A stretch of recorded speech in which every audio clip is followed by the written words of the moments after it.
about your film also. Yeah ముందుగా southern spice గురించి చెప్పాలంటే the owners Parthasarathy garu and Padmaja garu and Bhavya they're like family.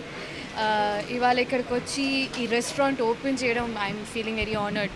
మొదటి సినిమాకి మాకు ఇంత లవ్లీ ఆపర్చునిటీ ఇచ్చినందుకు big thanks to them. And food విషయానికి వస్తే తను అన్నట్టు ఆవకాయ ముద్దపప్పు అన్నం is very nice. It's like ఇంట్లో తినేటట్టు ఉంది.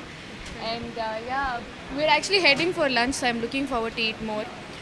And my cinema gurinchi, like we just said a few minutes ago, చాలా చాలా అప్రిసియేషన్ వస్తుంది, ఆదరణ జనాల నుంచి మా ఇద్దరికి, మా క్యారెక్టర్స్గా యాజ్ యాక్టర్స్ అండ్ మా కథకి అన్నిటికీ. సో నిజంగా చాలా ఆనందంగా ఉంది మొదటి సినిమాకి ఇంత రియాక్షన్ అండ్ అప్రిసియేషన్ రావడం. It's still running in the theatres, తప్పకుండా చూడండి. And yeah, thank you.